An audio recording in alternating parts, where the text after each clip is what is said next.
And welcome out to the ballpark at America First Square. We've got a spectacular high school baseball matchup on hand.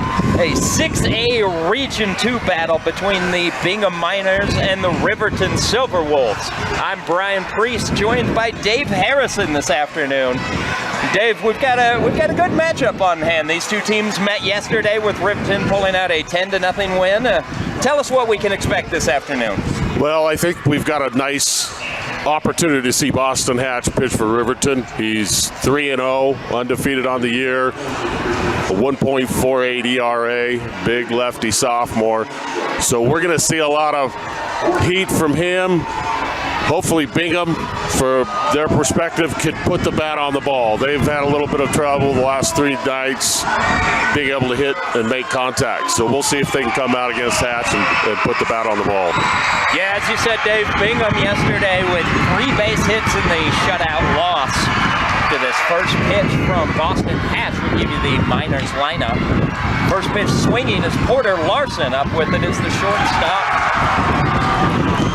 Aggressive right off the bat, swing at the first pitch, and at the high school level, you'll see 2 or 3 good pitches to hit every at bat. He didn't wait for the second one. So we'll go through the Bingham Miners lineup real quick. Of course, that was Porter Larson leading off, followed by Kane Stoker in the 2-hole, batting second and playing third base. Crew Dredge is the right fielder, batting third, as Stoker takes the pitch outside. In the cleanup spot is the catcher Dane Murphy, followed by in the 5-hole by Paxton Larson playing second base. In the 6th spot, Jackson Sissom playing center field. Another pitch, Mitch is outside. Quickly 2-0. Designated hitter in the 7-hole, Daniel Norris. In the 8th spot, Bauer Jacobs playing first base. And in the 9-hole, Noah DeVroom playing left field. And we see Boston Hatch behind in the count, 3-0. Pretty tight strike zone. He missed a couple outside. That one looked like it caught the inside corner. And 4 straight. So 4-pitch walk issued by Boston Hatch. That brings Crew Dredge to the plate. We mentioned yesterday these two teams hooked up. Riverton winning 10-0. Riverton pounded out 16 base hits. Interesting. Very rarely do you see that many hits and not a single extra base hit. Yeah, they were really patient, waited for the fastball, and hit it where it was pitched. They did a good job yesterday. First curveball of the morning, I guess. It's 11 o'clock, so Hatch gets his first strike. This game, the first of 2 this afternoon here at the ballpark at America First Square, the home of the Salt Lake Bees AAA affiliate of the Los Angeles Angels. Hatch misses low, counts 1-1 on Crew Dredge.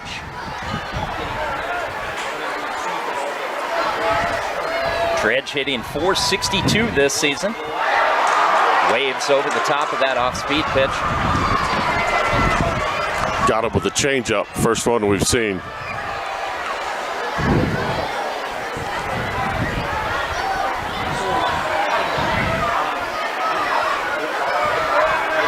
Both teams with upperclassmen focused lineups. 2 sophomores in the lineup for Riverton, 1 sophomore starting for Bingham. Yeah, both these teams legitimate contenders for the 6A state championship this year. Coming into this day, sitting 2-3 in Region 2. Trailing the Mountain Ridge Sentinels. Of course, Bingham, as you mentioned, Dave, coming off of 3 consecutive losses. 2 of those were to Mountain Ridge last week. They're just trying to find their footing as we head into the last couple weeks of the regular season. Really, with Bingham this year, it's a matter of getting the bat on the ball. They've got the arms and the defense. They've just got to put that ball in play. Hatch misses inside. Good eye from Dredge. Counts now 3-2.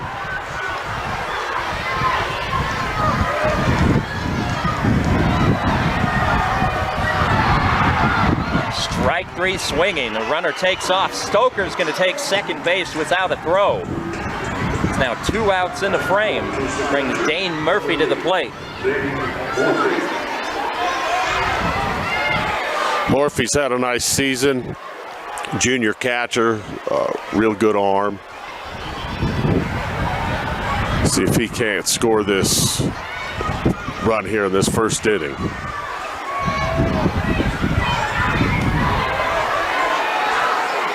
RBI chance for Morphy. He's driven in 11 this season, hitting .296.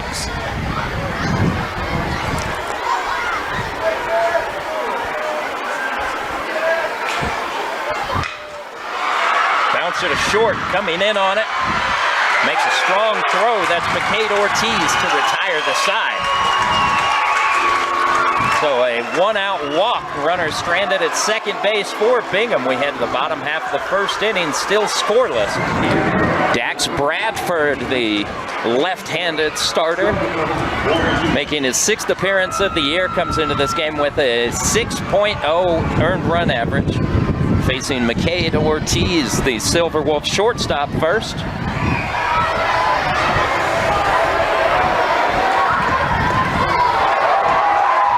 Gets him with the fastball up at the top of the zone. So good start by Bradford, gets Ortiz swinging.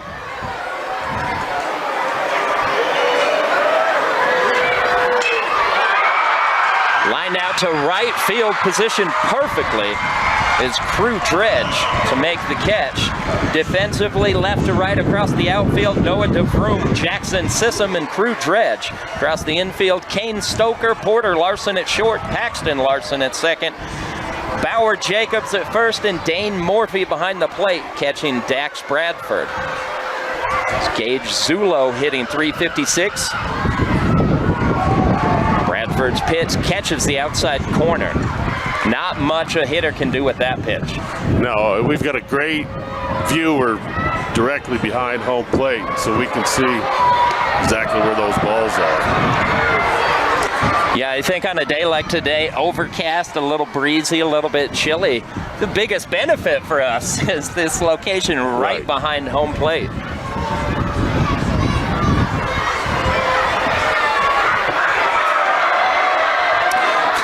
Looked like a nice pitch. It did look like a good pitch. A little bender. It must have been a little low coming across the plate. Counts now 2-1.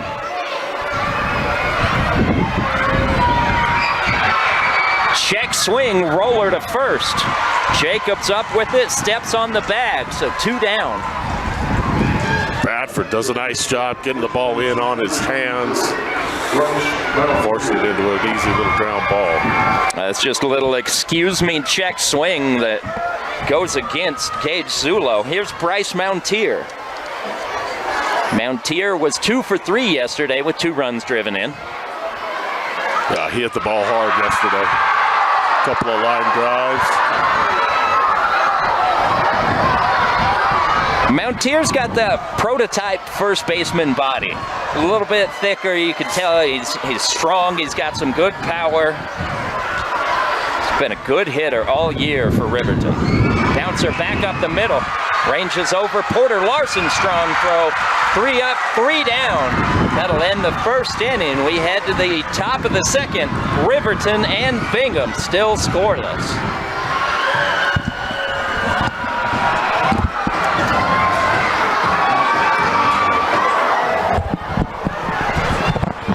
And welcome back to the ballpark. First pitch swinging, lined into left field. That's Paxton Larson with a leadoff single for the Bingham Miners. Good job, Brings jumped on Jackson that Sissom to the fastball. place. Looked like it was just inside. So Bingham for the second inning in a row with a base runner. And we see Bingham, they've come out aggressive with the bats in this one. Jackson Sissom at the plate. Hatch checks on the runner defensively for the Silverwolves. Cohen Allred in left field, Gage Zulo in center, Ryder Sand in right. Across the infield, left to right, Braden Gillespie at third, McCade Ortiz at short, Jager Mozingo at second. Bunt attempt rolls foul. Bryce Mountier at first, and Kempson Pack behind the plate catching Boston Hatch. Larson was on the move there. Would have had a stolen base if he hadn't attempted the bunt. Have to get shutout, I think Bingham wants to do everything they can to manufacture some runs. Yeah, you can see that already. Bingham with a stolen base in the first inning, and they're working to get on the scoreboard in this one.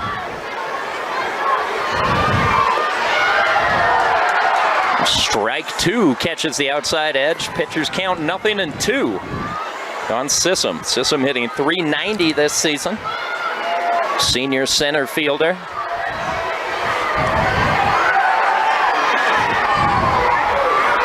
That's with a nice move to first. He almost froze Larson. Larson didn't have a very big lead though, so.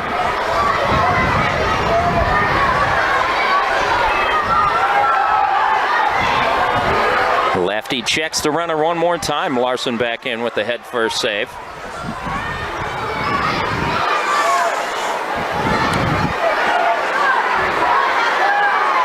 The runner takes off, a pickoff. Throw down to second in time. Mountier, good play, strong throw. Jager Mozingo applies the tag and one down for the Miners. Riverton does a good job using the Bingham aggression against them. Come up with an out at second base. Yeah, that's a great play. You see Boston Hatch pick up that foot. Doesn't stride toward the plate. Instead makes a throw over to first as soon as the runner takes off. Bouncer to Mountier. He bobbles it. That'll go down as an E3 error on Bryce Mountier, allowing Jackson Sissom to reach. So the first mistake made by either defense in this ball game gives Bingham another opportunity for Daniel Norris, the designated hitter. We'll see how aggressive Bingham stays after the pickoff. But yeah, they need to take advantage of every base runner they get. This is a pitcher with an ERA under 1.5. And Hatch here in the early going has been just pounding the strike zone.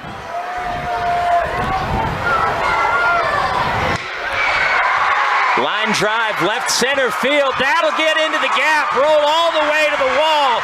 One run will score. And Daniel Norris pulls up safely into second base with a stand-up double. The Bingham Miners lead 1-0. Really aggressive, strong swing there. He took it to the deepest part of the park.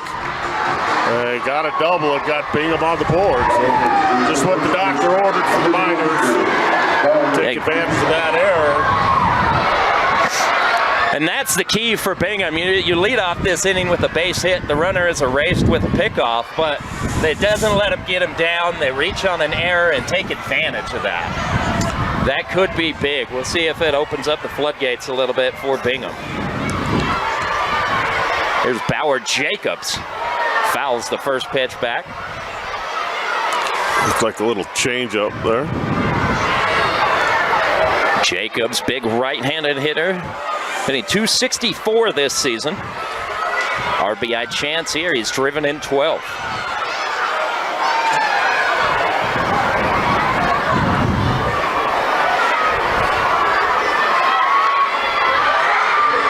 Get him at third. Bouncer back to the pitcher. They get the lead runner. Great play by Boston Hatch. Good awareness off the mound. Gets to that ball quickly and gets the lead runner. Probably ill-advised from Daniel Norris to take off on that play. Yeah, it's a mistake anytime you hit a bunt attempt straight back at the pitcher. You want to pull that down or push it down one of the lines. So easy play for the pitcher. So a fielder's choice if you're scoring at home. That goes down 1-5.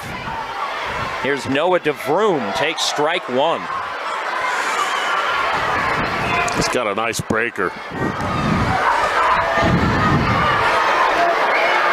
How common is it at this level that you see a pitcher with a good breaking ball that he can command as well? Yeah, well, there's another one. He's throwing strikes with both his fastball and his curveball. And he's thrown a changeup or two. You can see why he's one of the top pitchers in the state. Again, checks on the runner. After that pickoff earlier in the inning, Bingham has not been quite as aggressive with their leads. As we see the runner take off, no throw down to second base. It'll be a stolen base. Pack thought it was strike 3 and didn't even attempt to throw. It's now 2 Bingham stolen bases without a throw.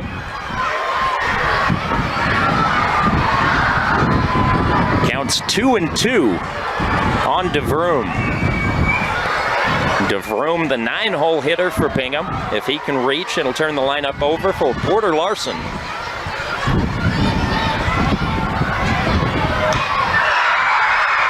Fouled out of play. Of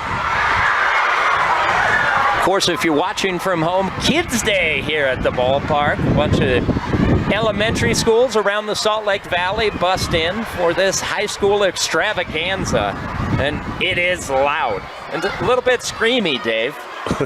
You know, the volume level of children is a little different than adults. A ball lined into left field, could be an RBI. Jacobs gets the go sign. He'll slide in safely. 2-0 Bingham. DeVroom in the 9th spot with a big 2-out knock. Brings in another run for the Miners.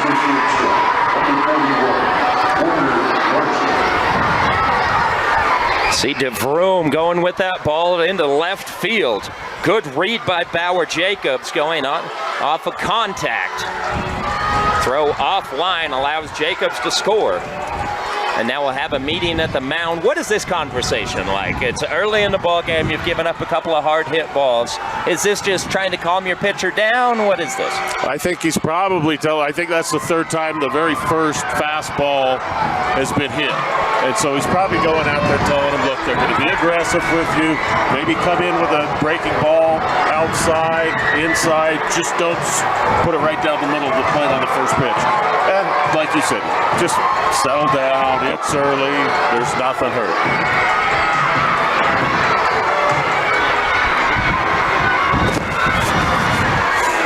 And, you know, yesterday, Bingham's making similar swings, but the ball's going right to the defender. And so, you know, it kind of goes both ways. Sometimes they fall, sometimes they don't. I mean, and that's just baseball sometimes. You know, you put the ball in play, you hope it goes to the right spot, but sometimes you're just unlucky. As Porter Larson looks at ball 1.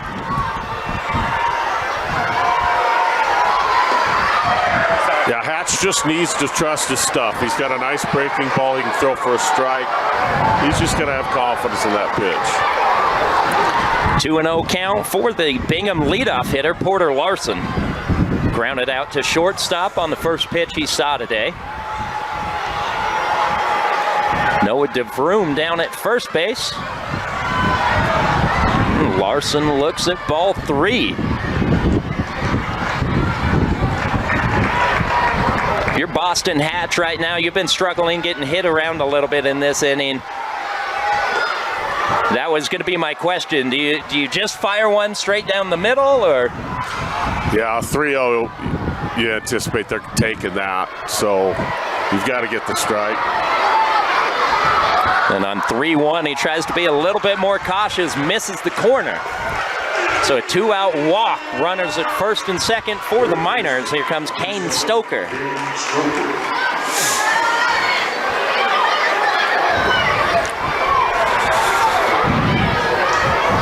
Stoker walked in his first plate appearance.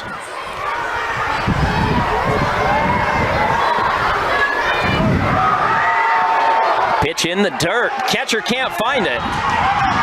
And the runners advance. He still doesn't know where it is. It is right in front of the plate. Like that was Kempson Pack. I think he was blocked by Kane Stoker. He couldn't see the ball. It was 8 inches from home plate. The runners both advanced 90 feet. I think it must have hit the umpire in the shin pad, and he thought it went to the backstop. Stoker checks his swing. Counts 2-0. Interesting to see how Hatch responds to some adversity. He hasn't seen a whole lot of it this year. He's been pretty dominant. A beautiful base hit by Kane Stoker through a hole on the right side. That'll score 2. Bingham has broken this game wide open. It's 4-0. See the Miners over and over, not trying to do too much. Stoker just pokes that ball out into right field. 2 runs scored easily. Really good job staying with an inside-out swing. Let that ball travel deep and hit it into the hole between the first and second baseman. And with 2 outs, of course, the runners are going on contact. Now the left-handed hitting Crew Dredge.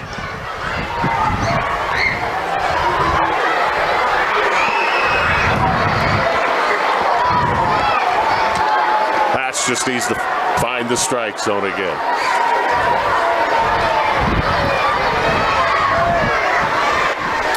Yeah, a lot of times you see it just takes a little reset. You know, in his case, is it going to be just recording that 1 out so he can get a chance to sit in the dugout and kind of collect his thoughts a little bit?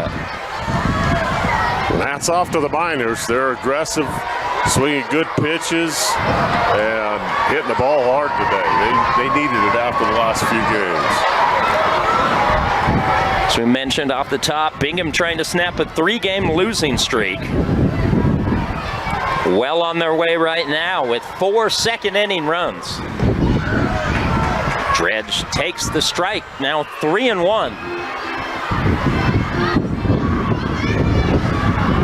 We'll see if the runner's going. And Hatch misses high once again. That's the second base on balls off of this inning. Runners at first and second for Dane Morphy. That might be the end of the day. It is for Boston Hatch. So a rough outing for Boston Hatch. He leads the game after an inning and 2/3, 2 runners on. We'll take a quick break. We'll be right back with the numbers for the new Riverton pitcher. And welcome back to Smith's Ballpark. New pitcher in for the Riverton Silverwolves, number 31, Noah Pesley, taking over, relieving Boston Hatch after a rough inning and 2/3. Got 2 runners on for the Miners, 2 down, and the first pitch gets by Kamson Peck all the way to the backstop. Both runners advance, now 2 in scoring position for Dane Morphy. If you're Noah Pesley, that's the last thing you wanted on your first pitch. Yeah, you don't want to put him on second and third. Turns a base hit into 2 runs. So let's see if he can settle down. If you're a coach, what's the mindset that you want from a pitcher as he comes into a dirty inning like Throw this? strikes. Just throw strikes. Get in here, throw strikes, let your guys make a play in the infield or the outfield, but don't give them free, you don't want to give them a free base. Don't beat yourself. Right.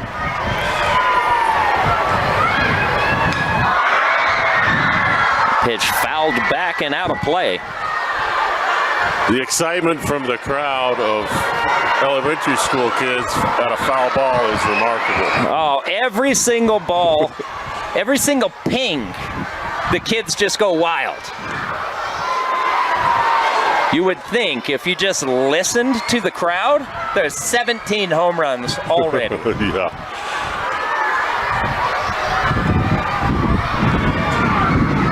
Counts 2-1.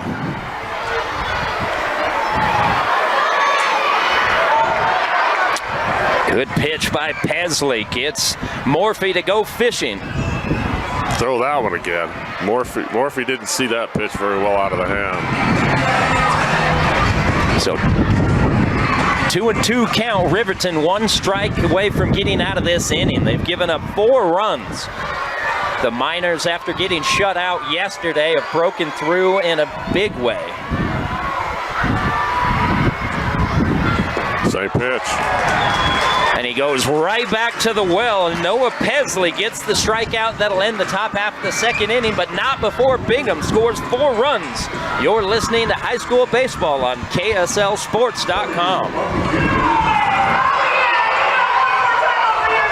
And welcome back to the ballpark at America First Square. Region 2 6A matchup. The Bingham Miners leading the Riverton Silverwolves 4-0. Leading off here in the bottom of the second inning for the Silverwolves, it's the senior cleanup hitter, left fielder Cohen Allred. Allred takes strike one.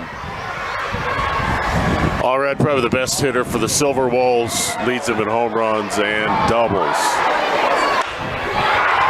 Bouncer to short, hard hit ball gets by his diving Porter Larson. So it's a leadoff single for Cohen Allred. Brings Rocky Downs to the plate.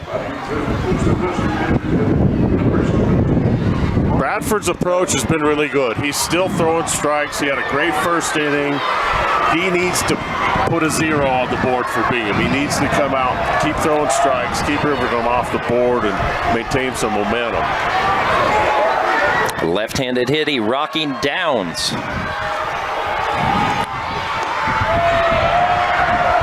Bradford misses outside, but that's one of those things, it's a common refrain in baseball. If your team has a big inning offensively, that next half inning, it's so critical as a pitcher to shut them down and maintain that momentum. Yeah, it's always a big deal coming out after a big inning. And so far, throwing strikes, well,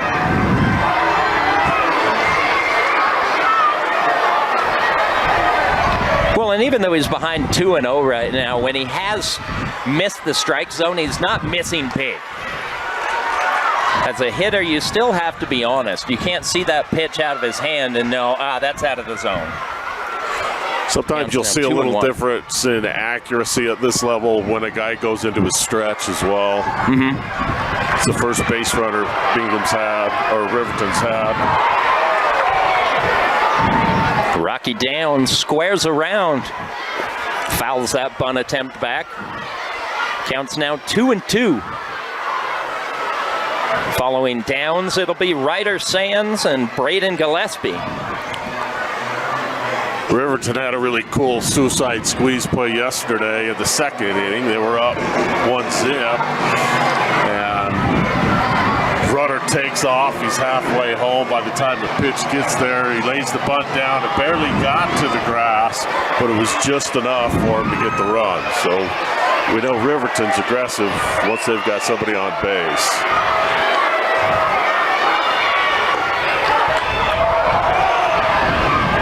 That pitch misses outside.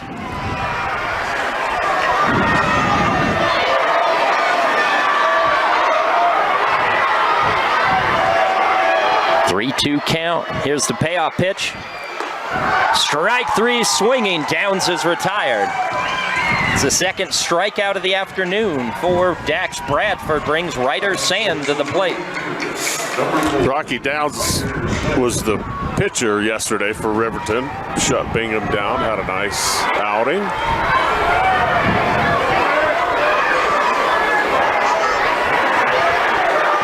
So now one down here in the bottom of the second inning. Bradford checks the runner, throws over. Ryder Sand hitting .367 this year. He's driven in 13. One of just two sophomores in the starting lineup for Riverton. Ryder, a couple of hits yesterday, a line drive into center and a line drive into left. Yeah, Ryder finished the day 4 for 4, drove in 3 and scored a run.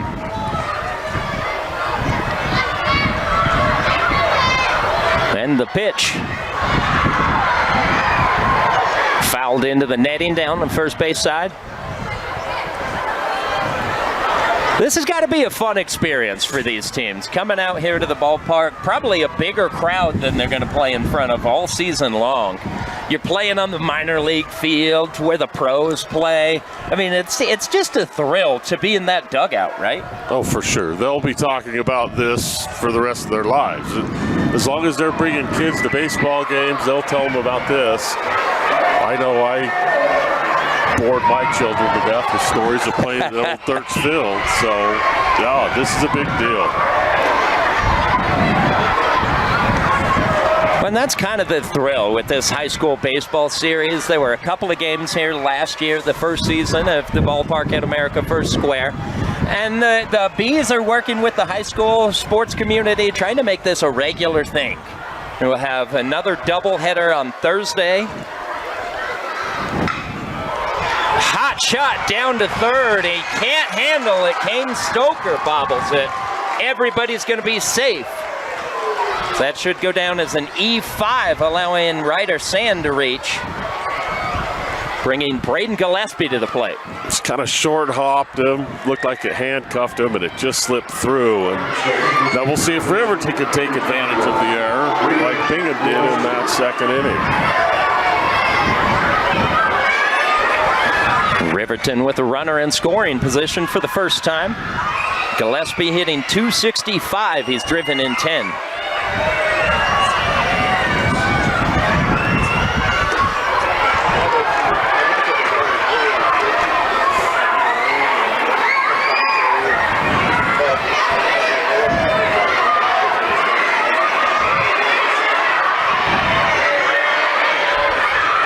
Now they're throwing things out to the crowd. Looks like a feeding frenzy. It's like free stuff. It's like the stripers at Lake Powell. Looks like it might be wristbands. Yeah, what a great experience it's got to be for these kids to be able to play here, and for the parents to come and watch their kid here. And I think that one can get lost a little bit. The thrill for a parent to see their child playing on this field, excelling on this field.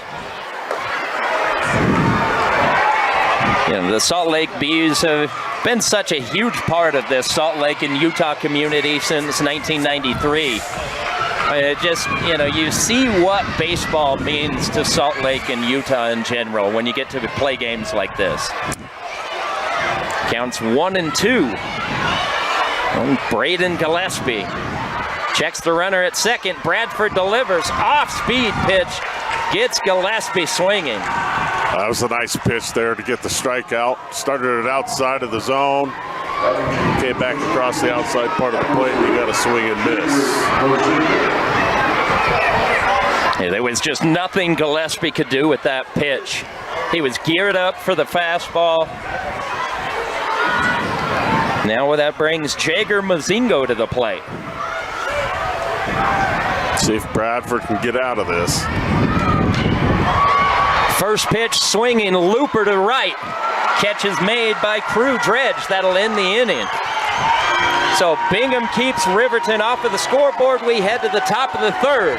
Miners leading 4-0. You're watching high school baseball on KSLSports.com. And welcome back. Brian Priest, Dave Harrison with you as the Bingham Miners lead Riverton 4-0. We head to the top of the third inning. Leading off for the Miners, it's the second baseman, a junior, Paxton Larson. Larson hitting .274, leading off for his second consecutive inning. Single to start the second. Ended up being erased at second base before the Miners scored 4 runs to take this early lead. He's seeing a different pitcher this time around. See how Pesley looks now that he's got no runners on base to contend with. Well, and he did a nice job getting out of that inning without giving up any more runs. He throws hard, too. He comes hard over the top. And it can be such a difficult task coming in during the dirty inning like that, trying to shut things down. You've got your other pitchers' numbers on your back. We see Pesley with the strikeout. Not only is it tough just to come into a game like that, but it's 11 o'clock in the morning and it's cold. And these kids aren't used to playing baseball at this time of the day. The rhythm, the routine is completely off. Yeah, you'll hear about that like in the NBA when they play on Martin Luther King Day at 11 a.m. and stuff. But you don't often get that at the high school level, for sure.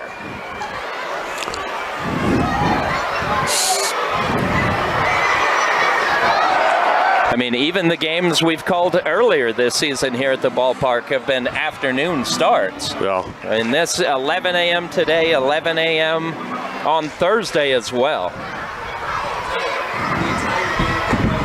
Oh, Besley's dealing. Those are 3 really good pitches in a row. He just missed that one low. Yeah, Pesley feels good. He's working quickly. Jackson Sissom at the plate. 1-2 pitch. Fouls it back. Just able to get a piece of that Pesley fastball. Sissom. Apologies. Jackson Sissom.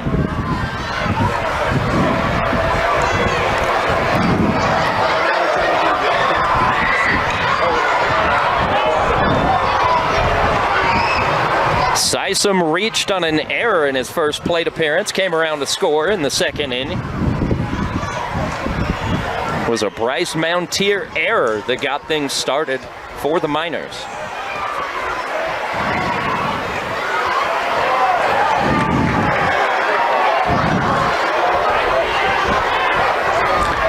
Two and two count.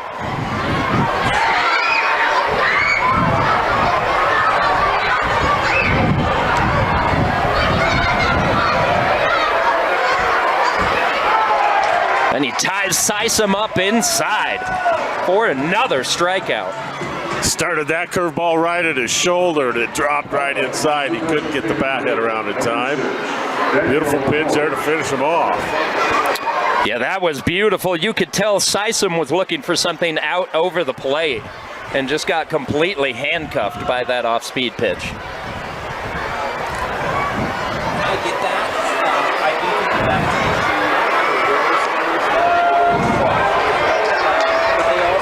Again, he starts off with the first pitch strike.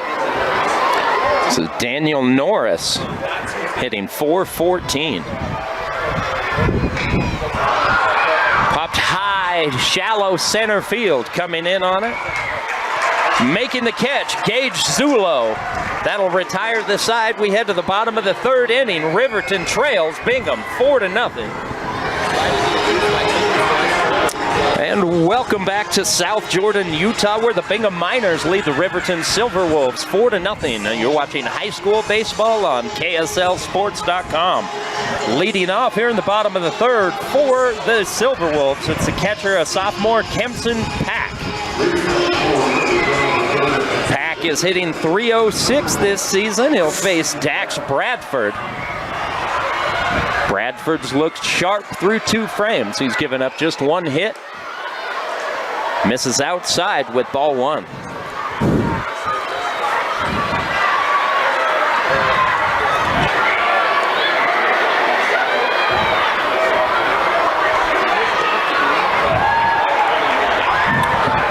Takes a wave at that pitch. Strike 1.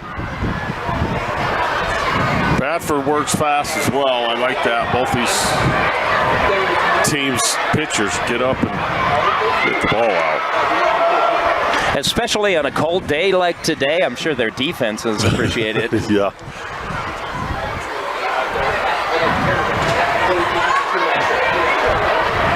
Here's the 2-1. Goes with the off-speed, misses high.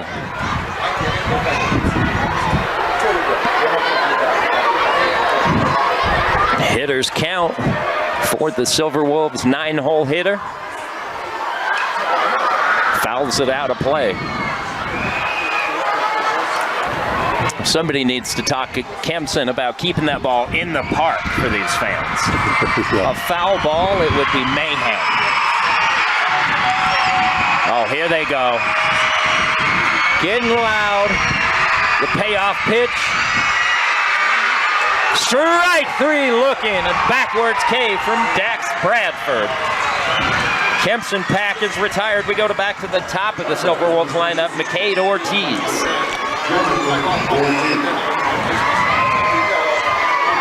Other than a little traffic in that second inning, he's done a good job of keeping Riverton off the bases.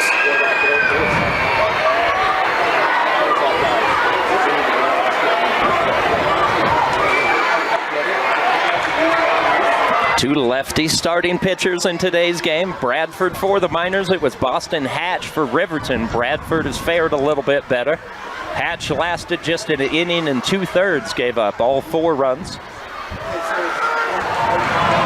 Of course, not all of that Hatch's fault. There was an error involved that really opened the floodgates for the Miners to score those 4 runs in the second inning. Here's the 1-1. Misses outside. Yeah, Bingham did a nice job in that second inning. They were really aggressive and went after that first pitch fastball, and were able to pick up, put up 4 runs that inning. And I feel like that aggressiveness has been the difference so far. Bingham really coming out, swinging, being aggressive after the first pitch, and Riverton has been willing to sit back and see a lot of pitches as McCade Ortiz turns on that ball, hits about halfway up the left field wall underneath the Cache Valley Electric sign. He's motoring into third, safe underneath the tag. McCade Ortiz with a 1-out triple. Riverton's in business. they turned on a fastball, just about got it out of the park. 345 down the line, hit it up on the wall, and Ortiz with a nice swing gives some life to Riverton, and the crowd went nuts. Wow. Yeah, Ortiz just misses that ball. Easily the best hit baseball today. Yeah, most days that goes out. I think the wind kept that in. And then Bradford hits Zulo with the next pitch. So from 1 out, nobody on, to runners at the corners and 1 down. And now Bradford's going to have a word with his coach. Just trying to slow things down. The game sped up on him. Well, 2 pitches, the fastball that Ortiz turned on and the curveball that ended up hitting the batter. And so Stoker's going to go out, talk to him, calm him down, let him know, look, things are okay. They're also probably talking about the fact that you've got a first and third with less than 2 outs. There's a lot of different things that you can put on. When I played, we had 7 different plays when you had first and third. So we'll see if Riverton stays aggressive like they have, like they were yesterday and they have been all year. Coach Tryout likes to run his guys, so we'll see what happens. Yeah, one thing I always look for, especially at the high school level with runners at the corners, do you get the runner in motion at first and wait for the throw and then take off from third and try and score? There's a lot of, as you said, 7 different plays that you used. But right now, it's a big spot for Dax Bradford. He's facing Bryce Mountier, followed by Cohen Allred, the 3 and 4 hitters for Riverton. Mountier trying to get something back after his error earlier in the ballgame. Fouls a pitch straight back, evens the count 1-1. Mountier hit the ball hard yesterday. As long as you can stay out of a double play, you get that ball in play. Mountier's been a monster this year. He's hitting 450s, driven in 21. Check on the runner at first, back in safely is Gage Zulo. Sometimes you'll do that. You'll throw over to first base to see how far that runner comes off of third, so that then you can get a play on after that. Or you fake the throw to first and come back to third. Another check on the runner. Good play by Bauer Jacobs at first to keep the ball in front of him. Yeah, that about got away from him. Bingham defensively playing normal infield depth the rest of the way, holding the runner at first though. Line drive, that'll be a base hit, gets into the gap. Extra bases for Bryce Mountier. The run scored, Riverton's on the scoreboard, it's 4-1. Really nice swing there. He stayed inside on that fastball, put it in the gap. Bingham does a good job of getting the ball in quick and keeping the second runner from scoring. Well, that's a big run. Yeah, it's a really good job by Bingham defensively to keep that second run off of the scoreboard, holding Gage Zulo to third base. But now 2 in scoring position for Cohen Allred.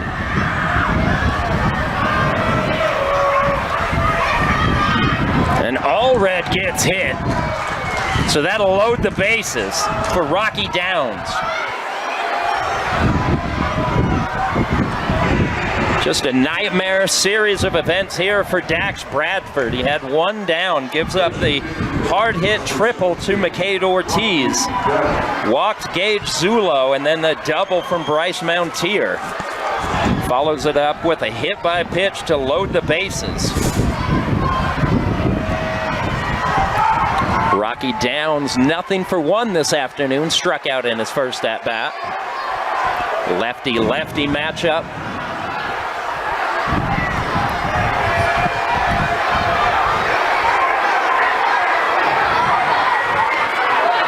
Strike one from Bradford. Starts him off with a curveball.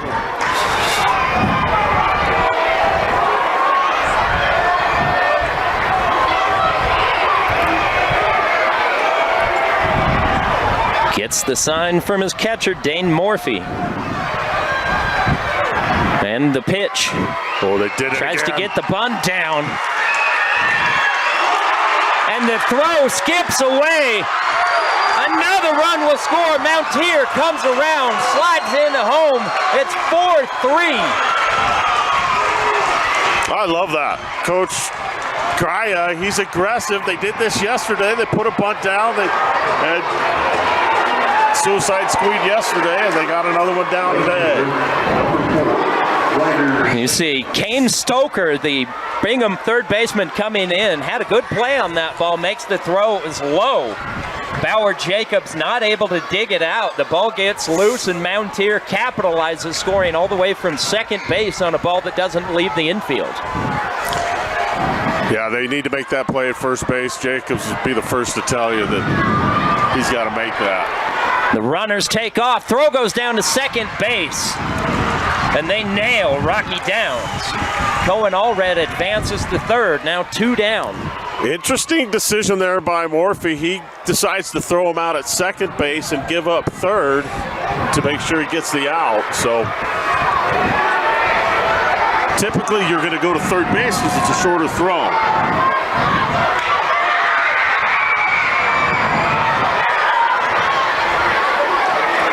Either way, Bingham able to take advantage and get an out on the base paths.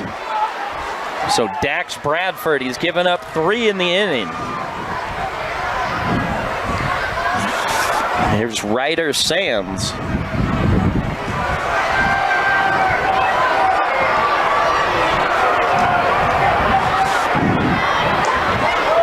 Pitch misses outside.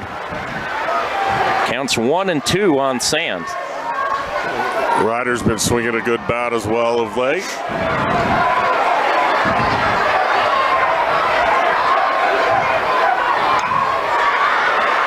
Tries to get the head of bat on that ball, bounces it down to third. Strong throw, good dig out by Bauer Jacobs. So that'll retire the side. Riverton strikes. They score 3 runs. We head to the top of the 4th inning. Bingham leads 4-3. Back here at the ballpark at America First Square, the Bingham Miners 4, the Riverton Silverwolves 3. We head to the top of the 4th inning. Leading off for Bingham, it's the 8-hole hitter, the first baseman, Bauer Jacobs. Jacobs reached on a fielder's choice in his first plate appearance, swings to the first pitch, lifts it near foul territory, and the catch is made. Good grab, Bryce Mountier, not easy. These players rarely are dealing with anything but a chain link fence in foul territory. That's a tough ball to play. Yeah, an entirely different situation here.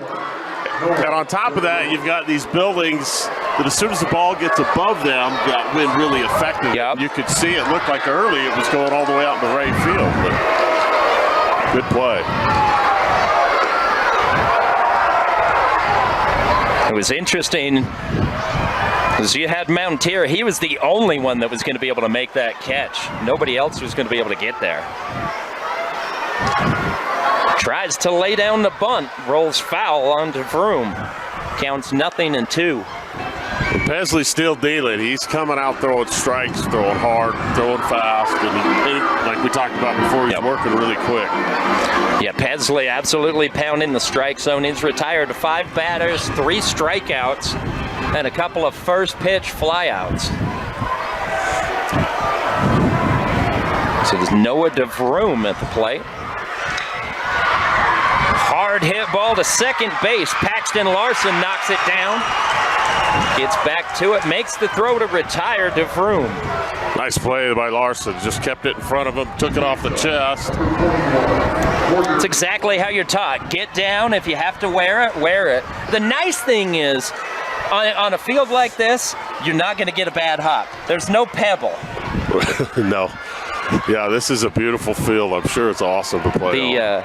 2025 Minor League Groundskeeper of the Year, Brian Sukup, is who we have to thank for that.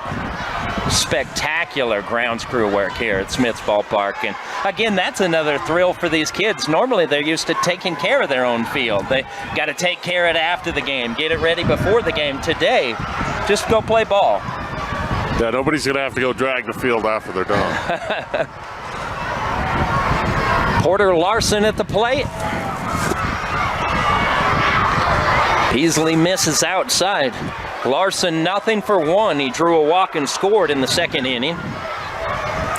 You know, I wonder if they're going to put a red facade on this building out past right field here at the ballpark. Like they've got at Camden Yards in Baltimore. Line drive left field and a misread. That ball gets over the left fielder's head all the way to the wall. Chugging into third base, just beating the throw. That's Porter Larson. That'll be a triple, but it's a misread off the bat. Cohen Allred took a couple of steps in on that ball. By the time he realized it was over his head and there was nothing he could do. Yeah, he nuked that one. It was a BB right over his head. It got to the fence quick. I mean, I know we don't have exit velocity, but I'll bet it was 100 plus. And I don't know if it got more than 20 feet off the ground at any point. Just a missile. Here's Kane Stoker, RBI chance.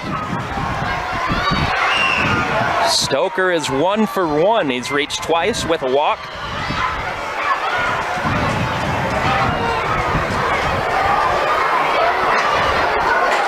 First spot of trouble for Noah Peasley.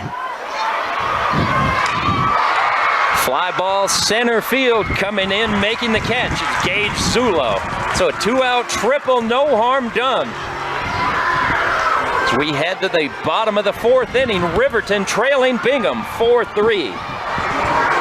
Brian Priest, Dave Harrison with you out here at the ballpark at America First Square. The Bingham Miners lead the Riverton Silverwolves 4-3 as you're watching UHSAA baseball on KSLSports.com.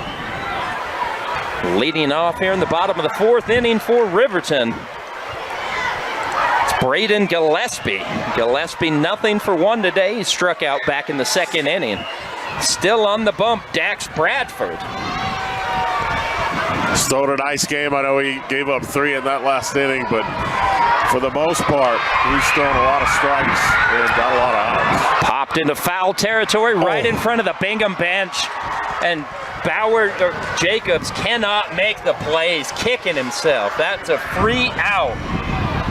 And instead, Gillespie has new life. Just kind of lost concentration there. You can't afford to do that. Well, and you brought it up during our last break. We talked about the fly ball in left field that had been misread, and wonder, you know, in the skies at this type of gray, it could be difficult to see balls off of the bat as you're looking up into the sky, especially a pop-up like that one. You're trying to figure out where the railing is. It's not as easy of a play as it looks like. Fouled straight back, out of play.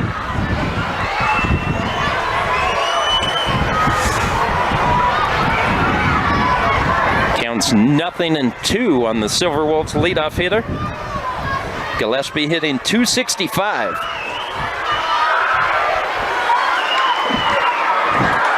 Hard hit ball down the third baseline, past a diving Kane Stoker. A leadoff single for the Silverwolves. He's got his bat through zone, pulled that nicely down the line. I think that's the first time that Riverton's got the leadoff hitter on. So with one on and nobody down, here's Jager Mozingo. One of two sophomores in the lineup for the Silverwolves. Swings at the first pitch, fouls it back. Looks like he was given that about everything he has, almost came out of his shoes on that swing. Yeah, he put a good swing on that. He didn't miss it by much. Anytime that ball comes straight back on a foul ball, you know he timed it upright. Checks on the runner, back in safely with a head-first slide is Gillespie. Following Mozingo, it'll be Kempson Pack and McCade Ortiz. Riverton trailing by 1. Bradford forgot to go into the stretch. He almost started a full windup and realized he had a runner. Snap throw down to first. Back in safely is Gillespie. Dane Morphy's got a nice arm behind the plate for Bingham. Had a nice caught stealing yesterday. Threw somebody out at second.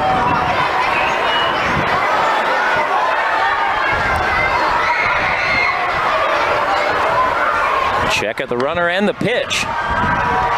Hard hit to short. They get the lead runner. He's safe at first. Well, that was a close call. It looked like he beat the throw. He was off.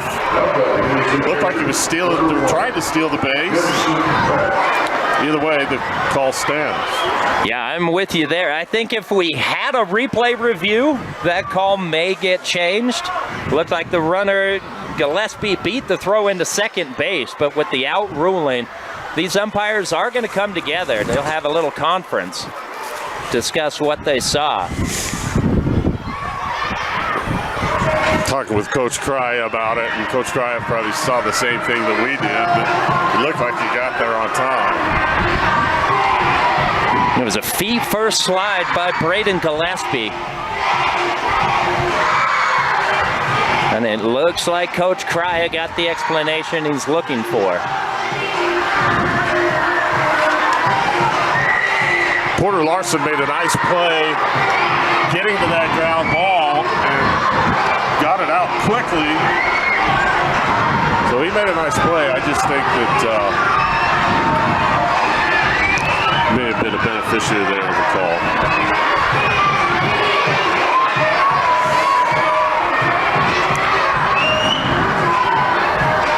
I mean, that's how it goes in this sport sometimes. And the way some of the rule changes are being made, especially at the higher levels of the game, slightly larger bases, pitch clock, and different things that they're trying to do to speed up the game, increase the amount of times that you have the ball in play.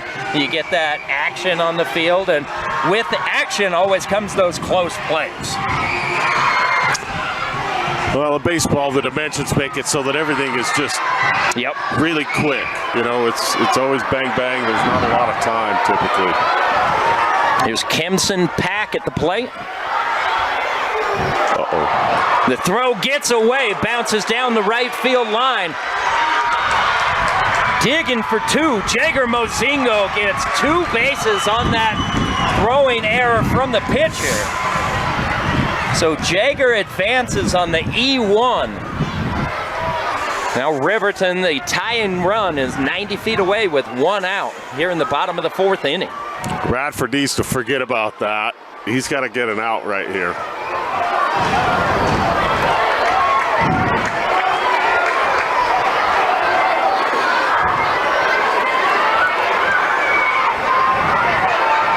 Yeah, right now, Mozingo can't do any harm to Bingham. You've got to focus on the batter at the plate. You got to get Kempson Pack.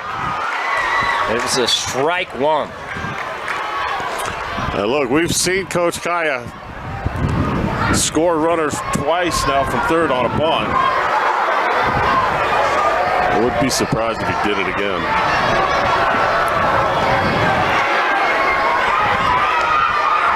Strike 2, swinging, misses. Yeah, not going to happen now.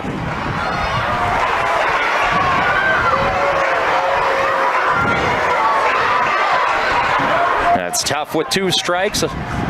With almost every batter is going to eliminate the bunt. Squibber down to third. Stoker, 2 down. Nice play there by Coast. Stoker checked the runner before he went to first, and then a nice strong throw.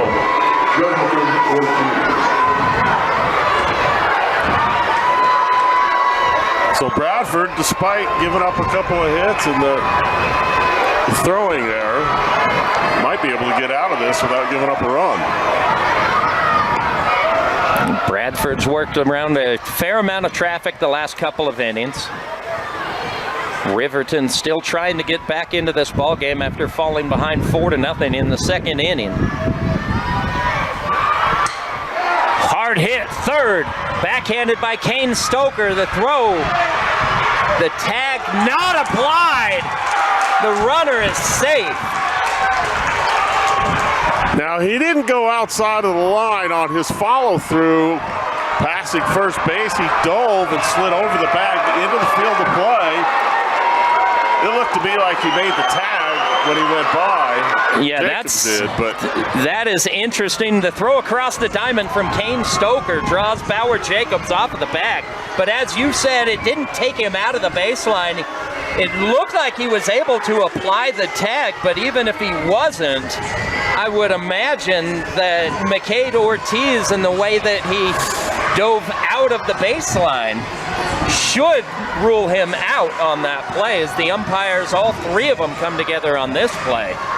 Some dissension here at the ballpark in the 4th inning. So a long conversation by these 3 umpires.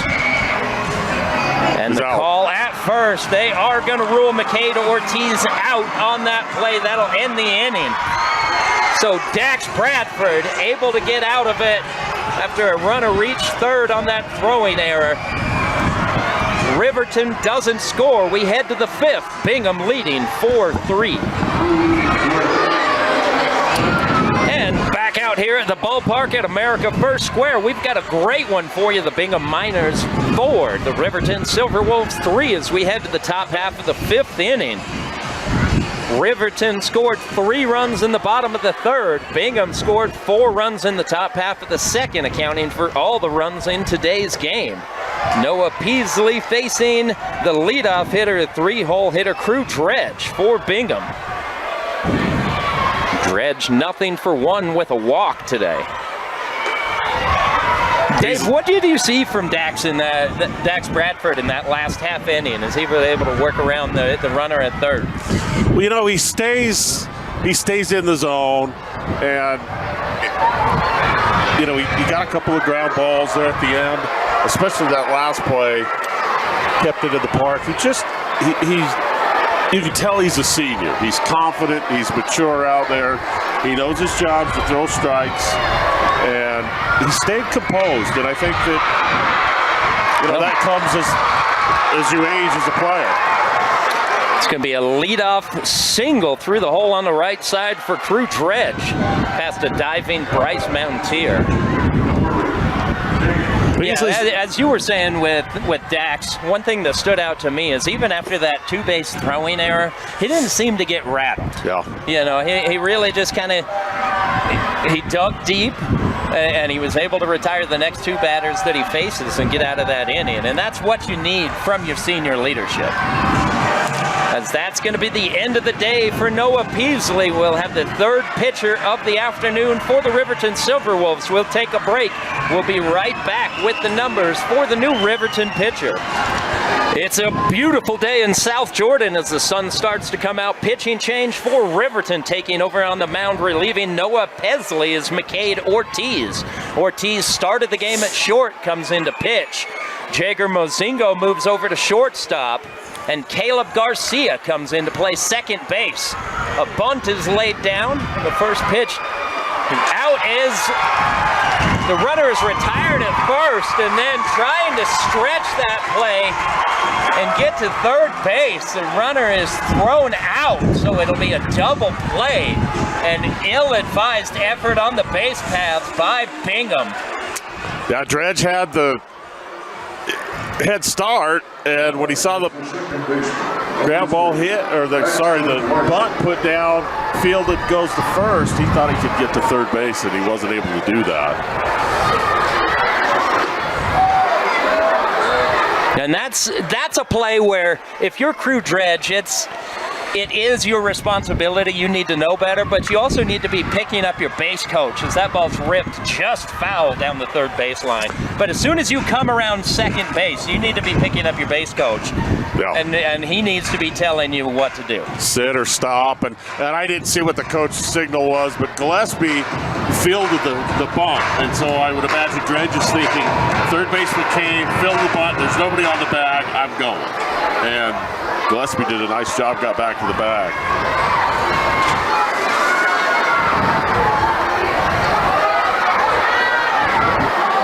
Paxton Larson at the plate. Larson 1 for 2 with a single and a strikeout. Where's that pitch? Seen a fair amount of hit by pitches today. Send Larson to first. Jackson Sysom now.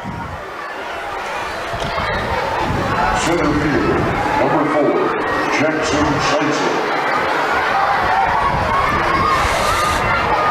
See if Ortiz can settle down, getting a little bit of a rhythm here.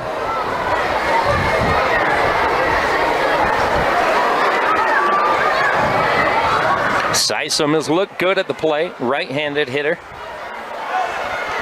Check on the runner at first. Back in safely is Paxton Larson.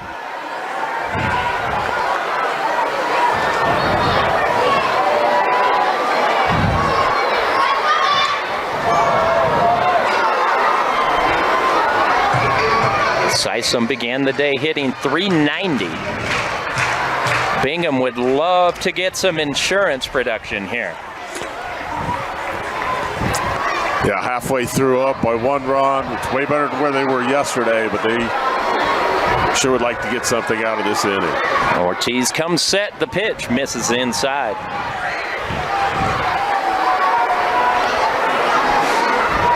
One and one count, 2 down, top of the 5th inning.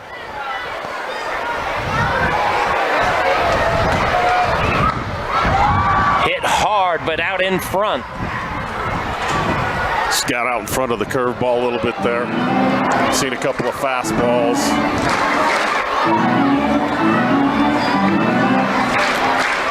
It appears Sysom has seen the ball well.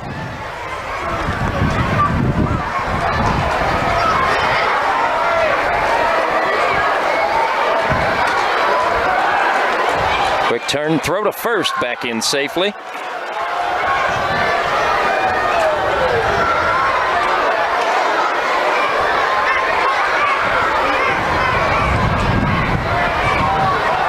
Another throw to first. It's a pretty quick move there by Ortiz, and I don't know if he got a signal from the catcher to go back over there, which a lot of times you'll see they'll drop their glove drop. But he almost caught him bouncing the wrong way. And another check. That's 3 in a row. You know, Hatch got the pick off for the first inning, doing the same thing. He went over there 3 times in a row, and you don't see that anymore in the big leagues. Obviously, it can only disengage twice, but.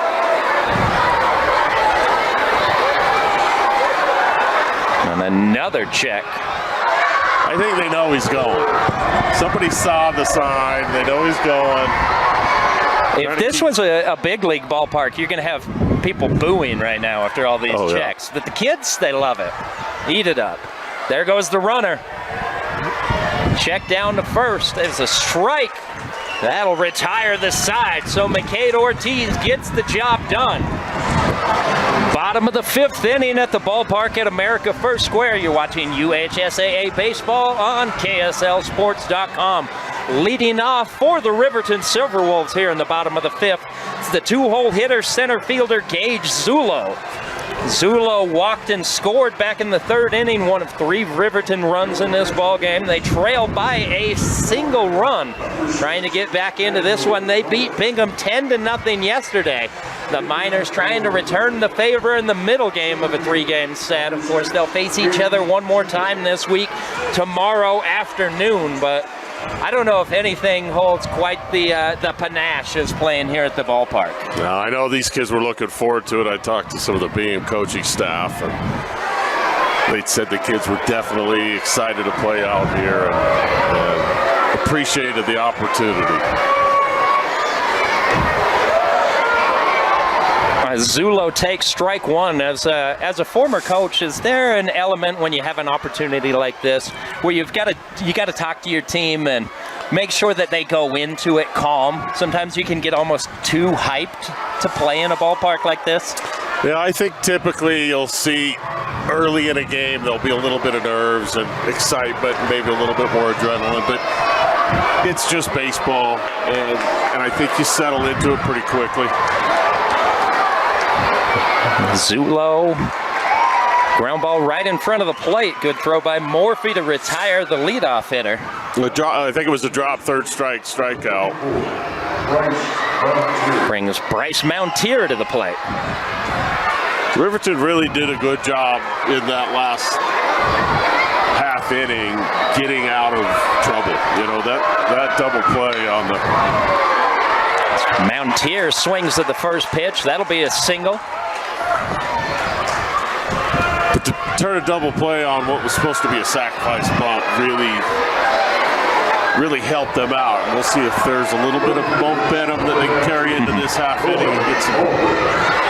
put a couple of hits together. Well, there's times in this game where, you know, a mistake that you make might put you behind the 8 ball, and then there's other times where your opponent gives you an opportunity. They make a mistake, and it's a matter of can you take advantage of it. And you saw Bryce Mountier, heads up play, records the out at first, and then makes that quick throw back across the diamond. Defensively, it was also Braden Gillespie who makes the original throw on the play over to first and then is able to get back to the bag. As you were describing, the base runner likely saw the third baseman make the play and figured that bag's open. Yeah, really heads-up defense by Riverton. Here's Cohen Allred, started the day hitting .333. Snap throw to first, back in safely.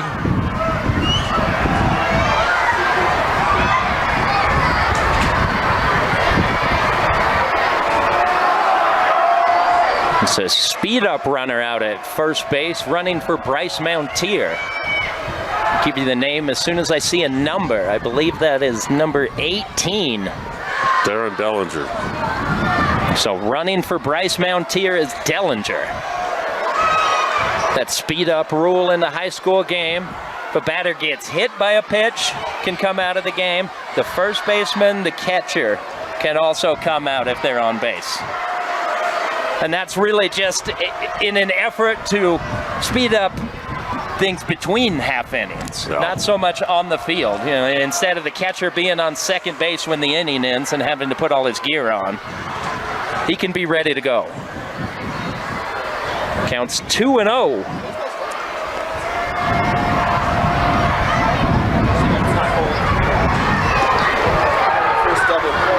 Some coaches use that to an advantage for sure. They'll put in a pretty quick base runner, you know, in place of maybe a catcher who doesn't run as well.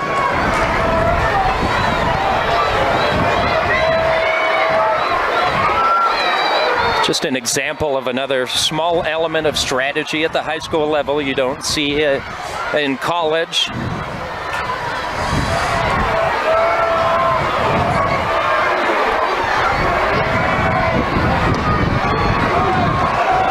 Bradford's pitch misses outside.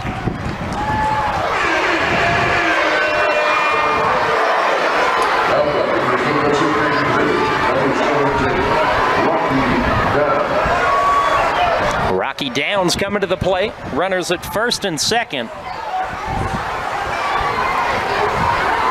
Downs hitting .371.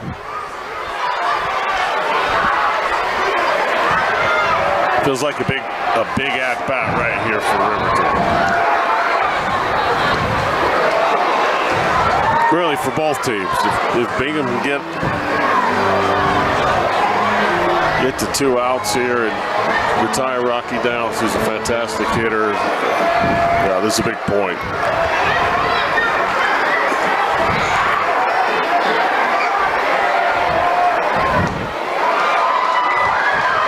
Strike swinging outside. Counts 0-2.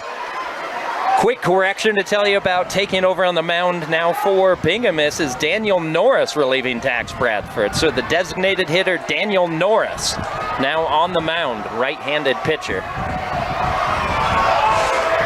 Comes into today with a 3.39 ERA.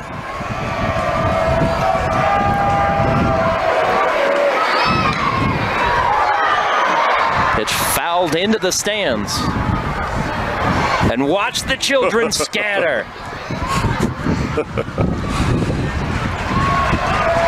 There are 45 children chasing after one baseball right now.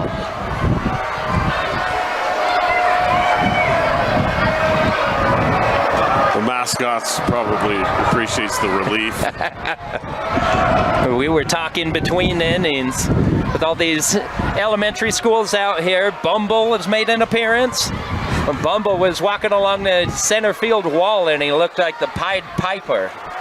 He's sworn by little kids. I guess you know what you're getting into when you sign up to be a mascot. 1-2 misses outside. Oh. Throw down to second base. Almost gets the runner. That throw just a tiny bit offline. Like we talked about before, Morphy's got a nice arm.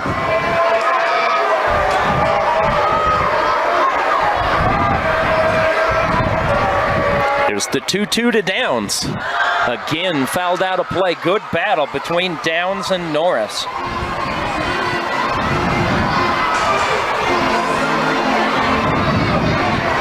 Downs has reached once today. Struck out in his first at-bat. Downs a fantastic pitcher.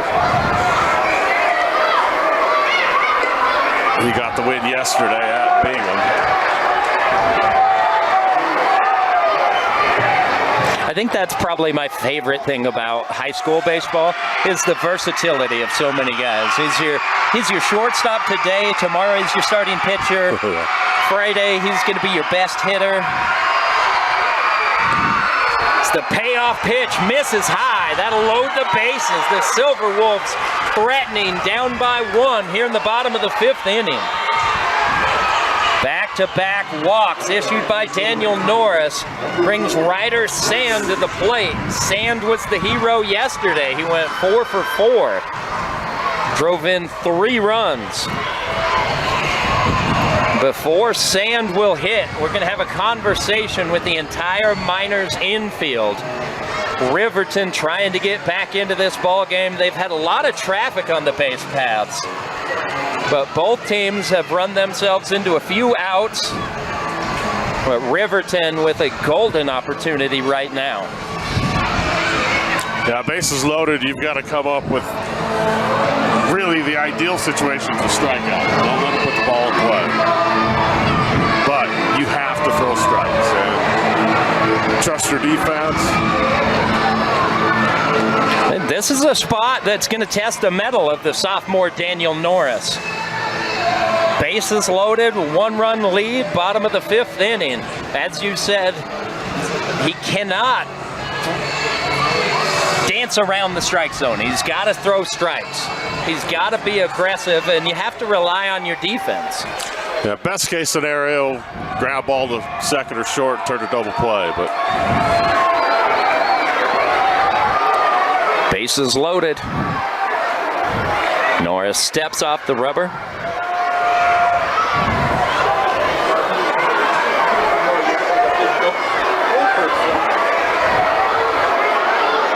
And the pitch misses high.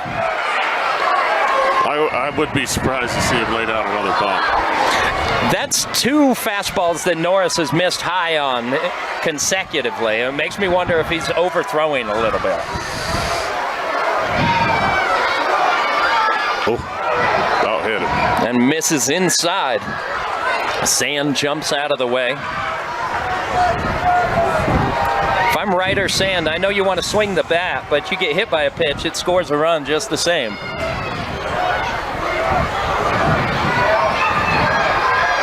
Here's the 2-0. Chopper in front of the plate. Coming in on it. It's the third baseman. They get Sand at first. The run scores. That'll tie the ball game. Yep, Sand does his job, puts the ball in play, scores a run. That's as good as a sacrifice for Ryder Sand. Brings Graydon Gillespie to the plate.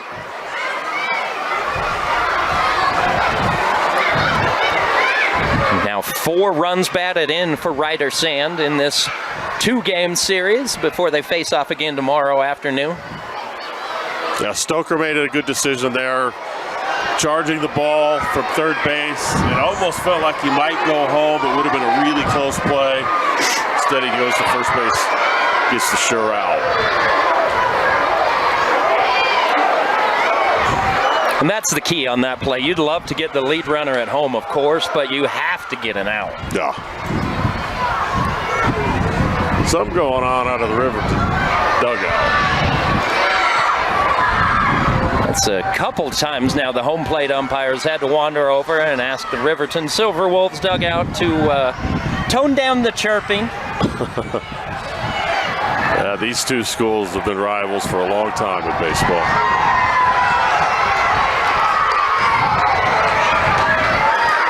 That pitch evens the count 1-1.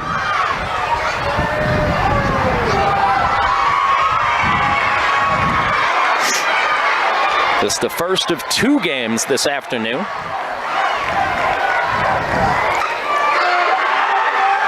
Fly ball left field. Is that going to be fair? No. There's not a lot of room down as the stands extend into the field down there, the third base line. That couldn't have been foul by more than a few inches. No, yeah, you're right. Not a lot of room down there. That would have been a big hit. He kind of dodges the bullet a little bit there. He's got him now 1-2. See if he can get him to chase a pitch here, get a strikeout, get out of it without giving up any more damage. If you're Riverton right now, as hard as you've had to work to scratch and claw your way back into this ball game and tie it up, be able to take advantage of this run-scoring opportunity would be huge. Good job by Gillespie laying off that pitch. Sometimes with 2 strikes, you expand your zone a little bit, so good discipline there at the plate.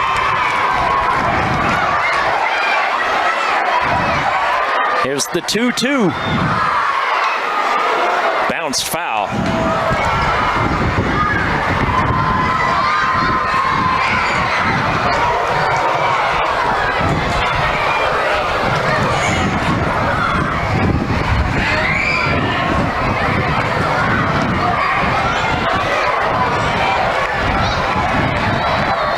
The battle continues between Norris and Gillespie. Here's the 2-2. Another foul ball ripped down the third base line.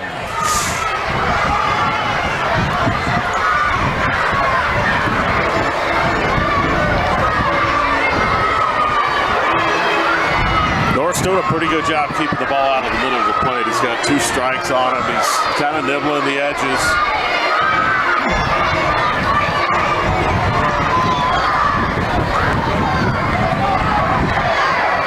So after a brief pause, Norris toes the rubber. He's got his back heel on the right-hand side of the pitching mound. Pulls that off-speed pitch, misses outside. Now 3-2, we'll have a payoff pitch with 2 down, bottom of the 5th. Riverton 4, Bingham 4. Still want to stay away from the middle of the plate. You got first base open.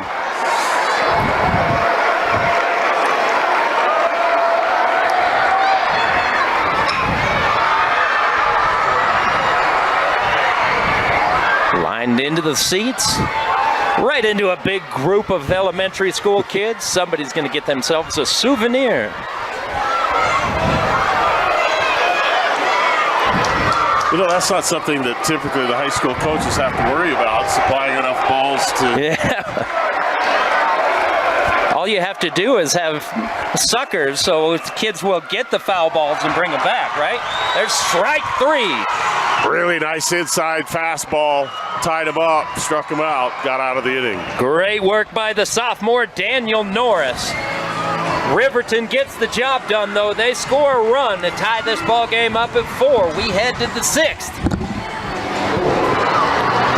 Leading off for Bingham here in the top half of the 6th inning.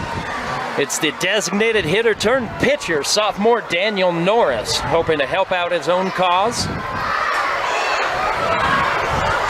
Norris facing McCade Ortiz, also started the game in the field. He was the Silverwolves shortstop to begin this one. Took over for Noah Peasley on the mound in the last inning, as Norris swings over the top of that, strike 1.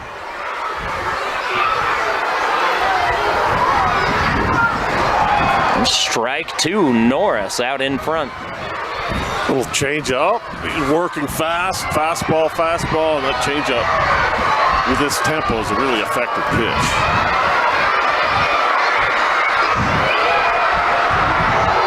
Off-speed pitch right down the pipe. Strike 3 looking. Daniel Norris is retired. Brings Bauer Jacobs to the plate. Ortiz froze over the yacker there. Just a gorgeous pitch by Ortiz. Norris was looking for something else. He went fastball, change up, curveball. Another one. Back to the curveball. Ortiz is carving right now. This is Bauer Jacobs at the plate, hitting .264.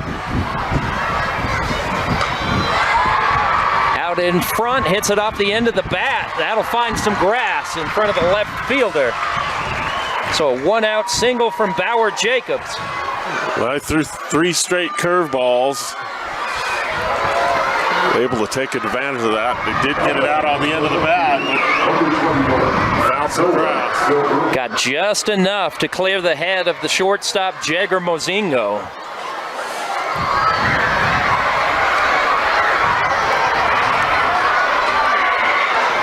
And here's Noah DeVroom. DeVroom 1 for 2 this afternoon, singled and scored back in the 2nd inning.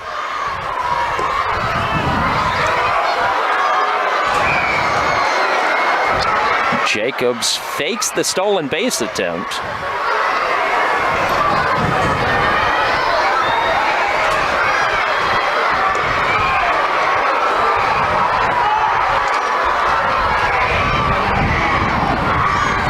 Ortiz has gotten the first strike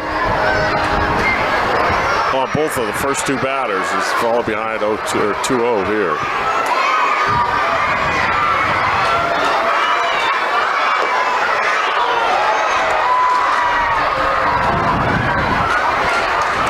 Now 2-1 as Ortiz delivers a strike.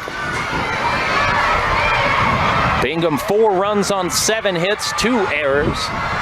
Riverton with 4 runs on 6 hits, 1 error. Pickoff attempt back in safely as Jacobs. Pretty good move there by Ortiz, just about got him. Yeah, we mentioned that in the last half inning when he took over on the mound. He's got a really quick move.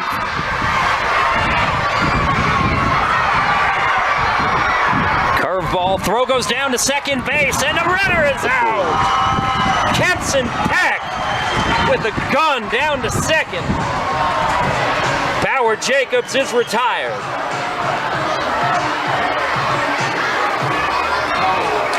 Really good throw there by Pack. Great play. Mozingo comes in, short hops it, still able to make the tag.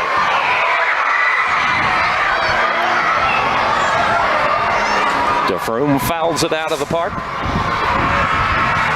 You know, that play by the shortstop to make that to catch the ball and then make the tag is one of the more underrated plays in baseball. It's not an easy play to make.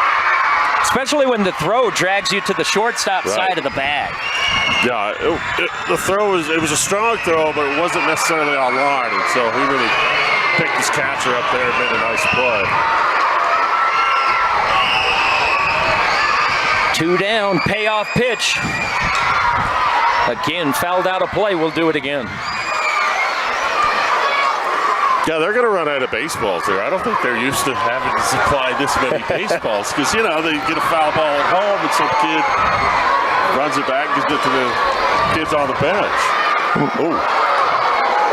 So it looks like, yeah, DeVroom gets, I mean, whether he got hit by that pitch or it's ball 4, he makes his way down to first base. No, you might be right, Dave. They might have to break into a closet and break out some batting practice balls. Yeah, that's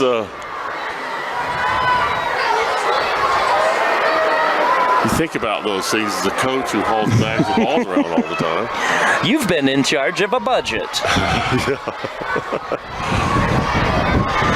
Top of the Bingham lineup, Porter Larson at the plate, left-handed hitter.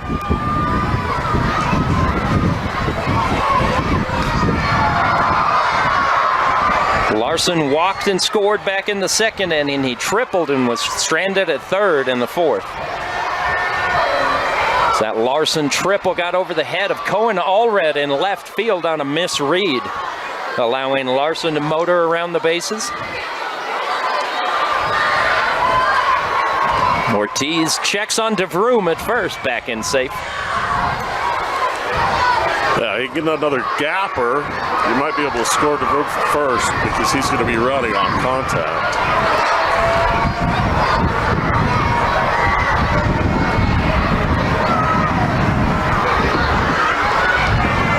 Ball gets by Pack. That allows DeVroom to advance to second, so a runner in scoring position. Sometimes a little thing like that is the difference in a ball game like this. It's so close. You get a guy in scoring position as opposed to being at first base. Now a single can score him. And that's a tough play by Pack, a pitch in the dirt, probably one that you would hope he could get over in front of and knock down. But either way, now Bingham with runner in scoring position.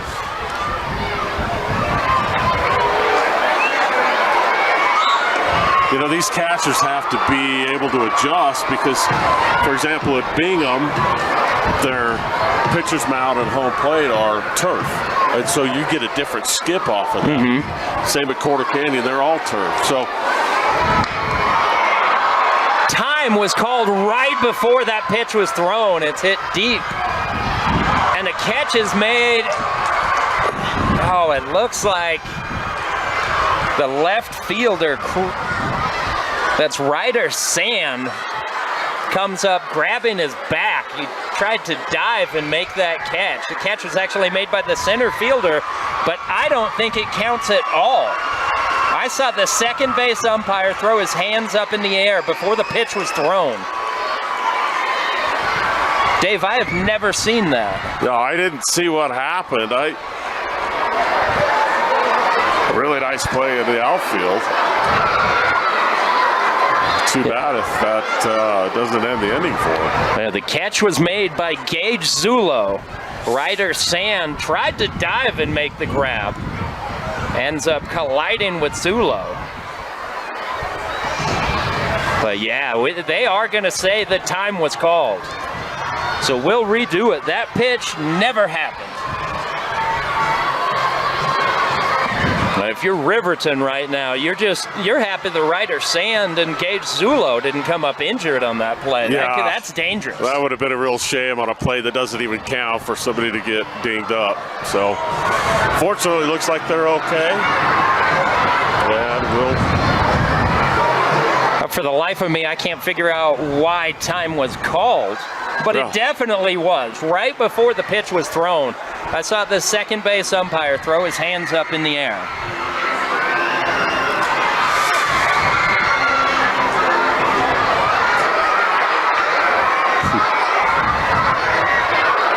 So back to the plate is Porter Larson. You know what it may have been, Dave? I noticed the runner now is at third. It had to have been a bump. Maybe that's it. Line drive, center field. That'll get over the head of Gage Zulo. Extra bases for Porter Larson. He gets the green. He gets the hold, but runs through the stop sign. Save! Porter Larson comes screaming around third base. The stop sign is up, and he says, "Anybody coming? I'm going." Bingham leads 6-4 on a Porter Larson inside the park home run. Yeah, he hit a bullet right over the head of the center fielder, and he came around. Third base coach threw up the stop sign. Porter might get a ticket for running a red light, but it worked out. That was almost a carbon copy of the previous triple from Porter Larson, except left field, now it was center field. The outfielder takes 2 steps in, realizes it is a missile straight over their head. And by the time they figure it out, it's too late. The Miners score 2. What a response from Bingham. Larson put some wood on that one. And that's why they tell you as an outfielder, your first step is always backwards. Because there are a lot of times you can't tell how hard that ball's hit until it's in the air for a second. And again, we talked about this between breaks, I believe it was. The same thing that happened to Cohen Allred on the Porter Larson triple just happened to Gage Zulo on that inside the park home run. The ball is hit straight at the outfielder, and a lot of times that can be the most difficult ball to read, as Kane Stoker gets hit by a pitch. So McCade Ortiz struggling right now. So Riverton has given up they came back to tie this ball game, scored 4 straight runs. Yeah, they had it down to the last strike to get out of this inning, just unable to get off the field. So Bingham coming up with some big hits.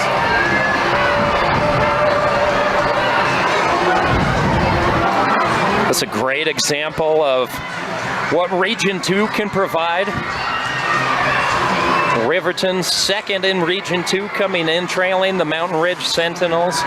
The Bingham Miners third in Region 2.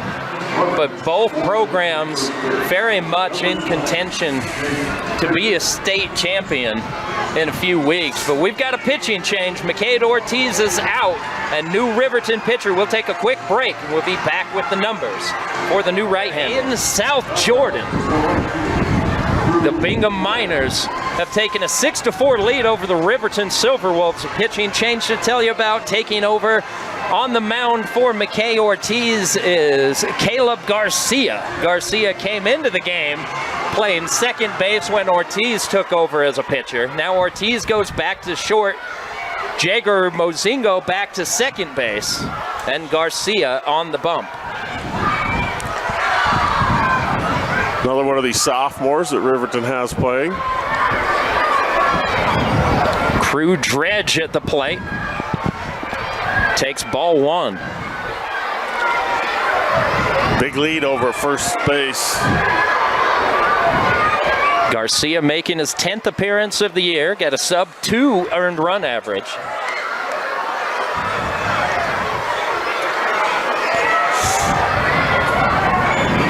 A 2-0 record, so he's been in a lot of games.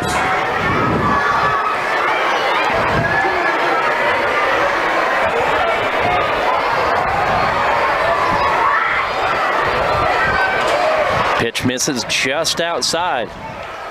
Count goes to 2-1. You know, Dave, as you and I know so well, pitching depth can play such a massive role, especially when you get into state championship week. You get to those Friday and Saturday games as the ball's lifted high to left field. Going all red, makes the catch. That'll retire the side, but not before the damage is done. Bingham strikes. They score 2. We head to the bottom half of the 6th inning.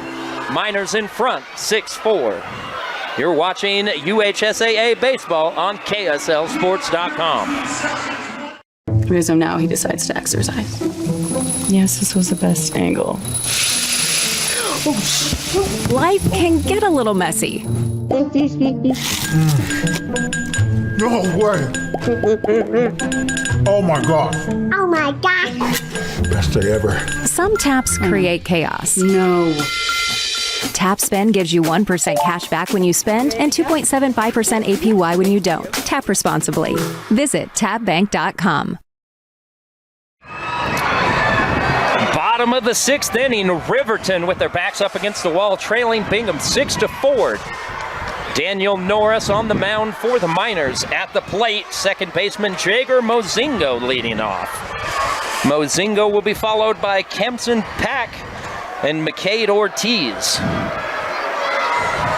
The Silverwolves have had to work awfully hard to get back in this ballgame after falling behind 4-0. They tie it up in the bottom of the 5th, but Bingham comes right back and answers with a 2-run Porter Larson inside the park home run to regain this 6-4 advantage. Norris does a good job, comes out and gets ahead.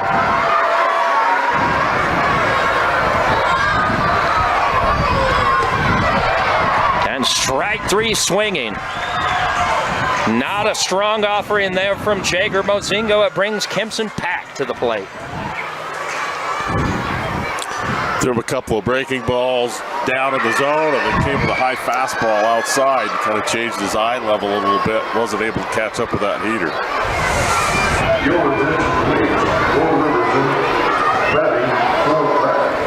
Yeah, that can be so difficult when you're geared up for the off-speed pitch.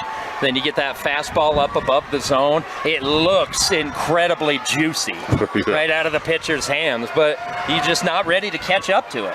Nope. Looks like we got a new hitter, Tate Shields for Riverton. I think they said he's hitting for Pack. Yeah, Kempson Pack was due up, so Tate Shields.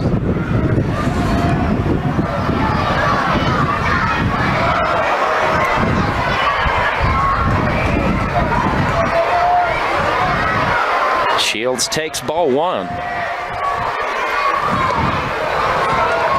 Daniel Norris pounding the strike zone. Evens the count 1-1.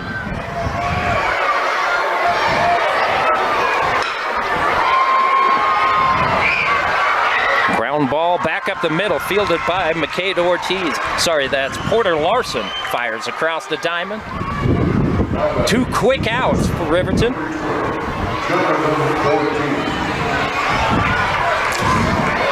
Here's McCade Ortiz. Ortiz tripled and scored. Is 1 for 3 this afternoon. Top of the lineup for the Silverwolves. They've got to get something cooking now or never. So Ortiz takes strike 1 on the outside edge. Nice breaking ball.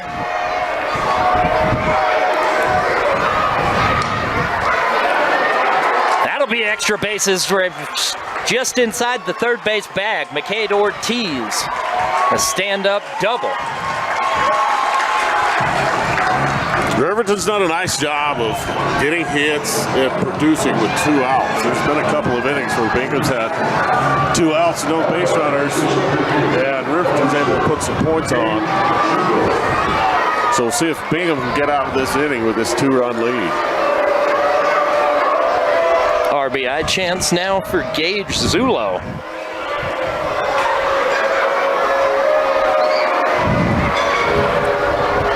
He's driven in 17 this season. Strike 1, catches the corner.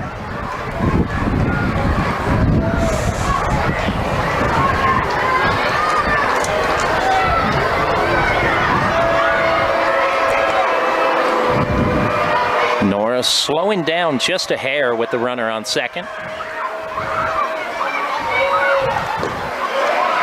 Strike 2. Zulo didn't like the call. I think that might have been a little bit outside.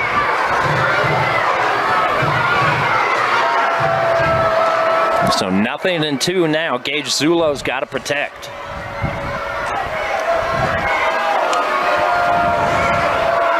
Norris Norris checks the runner, the 0-2. Misses high and outside. See if Norris can go get this out.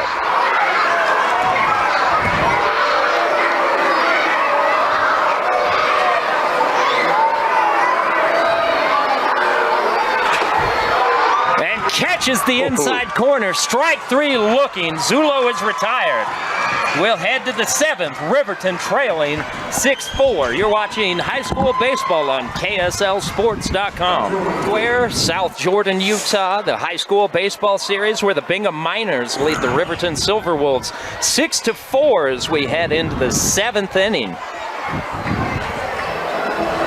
Huge rivalry. These two schools have been going at it for a lot of years. Riverton separated out of Bingham High School, and I don't know when that was, probably before we were born. But they've been playing baseball against each other for a long time. And a lot of these kids play a lot of baseball together in the summer. Well, and that's the thing. You get schools like this that are so close to each other. You've got players that are related. You've got guys who are friends. They grew up together. They maybe went to elementary or middle school together. Now they're in a different high school. And so that type of familiarity always breeds respect and a rivalry. Yeah. It's a different situation than when I played at Layton and the guys at Clearfield were our enemies.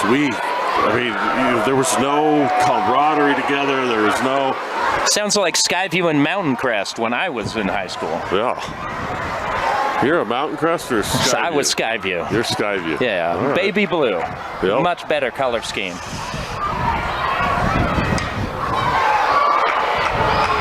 Dane Morphy fouls that ball into the seats.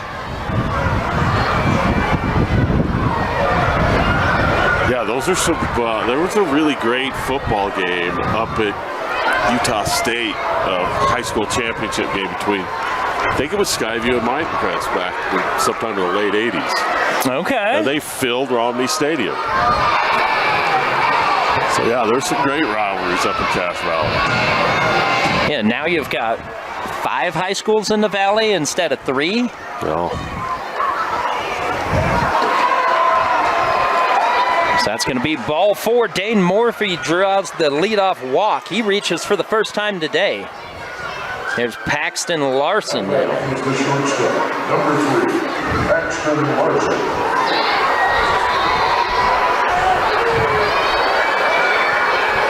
Larson's had a nice game.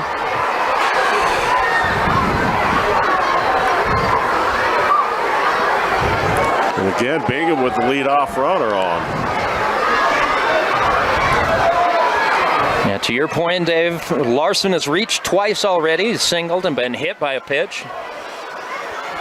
Struck out swinging in between. That pitch in the dirt, taking off. The runner at first. He'll slide safely. And that's a speed-up runner for Bingham.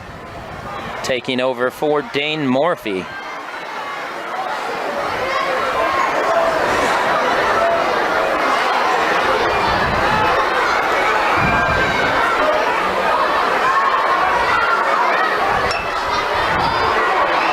Lays down the bunt. Beautiful, beautiful bunt. Absolute perfection. There's nothing the defense can do. Everybody's safe. The Miners have runners at the corners with nobody down. A really good job of getting that bunt to die. A lot of times you'll get those that'll skip right up to the third baseman, but boy, he just checked that up like a wedge.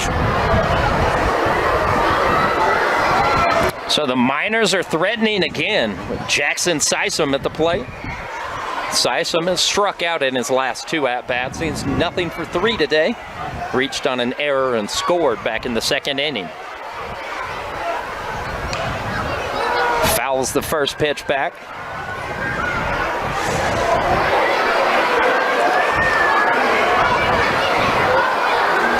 See if Bingham runs on this pitch. Paxton Larson to first base. Bingham's got an opportunity to add some insurance runs right here.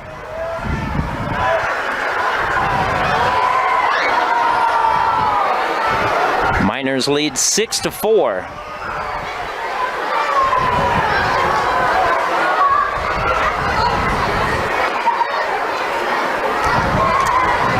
Ball evens the count, 1-1. Garcia needs to find the strike zone. Sysom squares around. Gets the bunt down, pushes it back to the pitcher, comes home. Looked like the throw was there in time, but he gets underneath the tag. No, they got him. They called him out. Yeah, they did call him out. It looked like he was safe. It looked like he got underneath the tag. But he's ruled out at home. Now batting is the pitcher, number 6, Daniel Norris. So now runners at first and second for the Miners.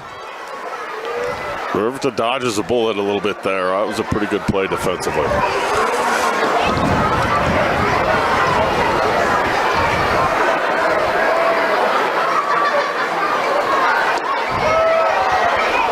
Garcia misses outside.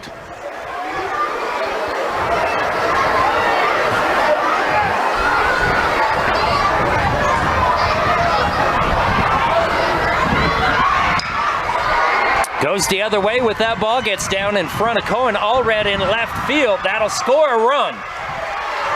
Coming around to score is Paxton Larson, an RBI single for Daniel Norris. Norris does a nice job on the mound, comes in, helps himself out, picks up an RBI. Really nice piece of hitting from Daniel Norris, bringing Bauer Jacobs to the plate. Jacobs singled back in the 6th inning. Still 2 on for the Miners as they're trying to pull away.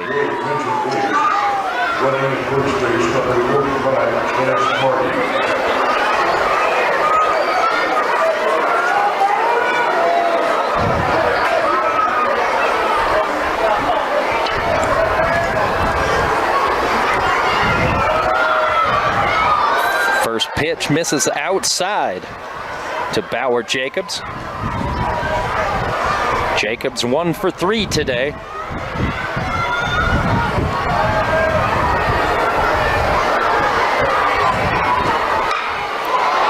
Fly ball center field, dying, and a diving grab made by Gage Zulo. Really nice play by Zulo. He was shaded a little bit toward left center. Able to come in and make the grab. A big time play there again. The ball hits straight at him, and it started to tail as it's into the wind, and lays out, makes a nice play, keeps the runners at first and second. Not a lot of that gets by. You've got 2 more scores. Yeah. There's not a lot of elevation on that ball off of the bat. It's a good play by Zulo to get a read and a nice jump.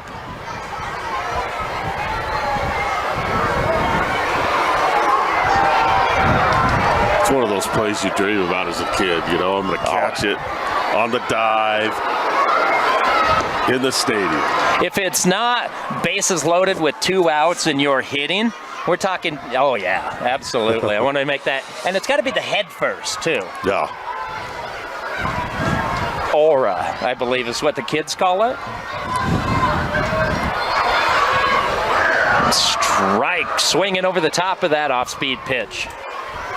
Garcia fools him. Counts 1-2, 2 down. DeVroom's had a nice night as well.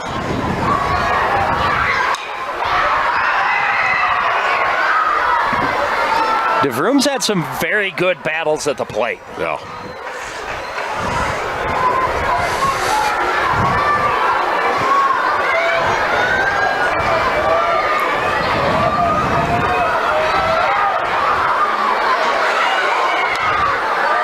Another foul ball.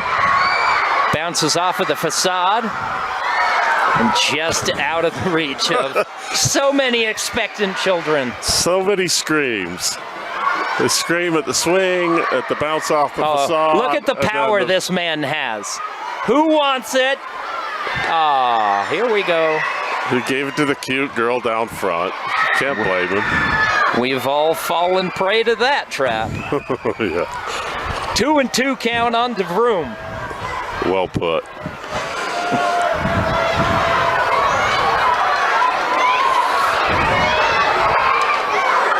Another foul ball. Count remains 2-2. Yeah, he's got him timed up pretty well. DeVrew might get a hit if he keeps throwing fastballs.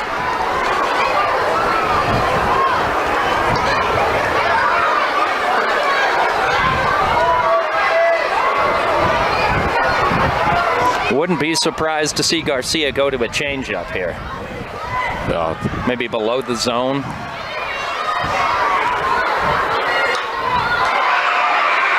Pops him up. DeVroom under it, out to right field. Making the call is Ryder Sand. He'll make the catch. So that'll end the top half of the 6th inning. Bingham leads 7-4 as we head to the bottom half of the 7th and Riverton's final 3 outs. Bottom of the 7th inning, the ballpark at America First Square. Game 1 in today's high school baseball series between the Riverton Silverwolves and the Bingham Miners. Bingham leads 7-4. Game 2 will take place about 3 o'clock this afternoon between the Skyline Golden Eagles and the Viewmont Vikings. But before we get to that, Riverton's got 3 more outs to come up with at least 3 more runs to extend this ball game. The first baseman, Bryce Mountier, at the plate. And Bingham brings in their closer, Porter Larson, who's hit 2 BBs today. He's coming in to close this one out for the Miners, or to attempt to anyway. Counts 1-1 on Mountier. Yeah, he's just throwing gas. It's been fastball, fastball, fastball. He looks the part. He's got a lot of moving levers on that delivery. But yeah, he's bringing the heat.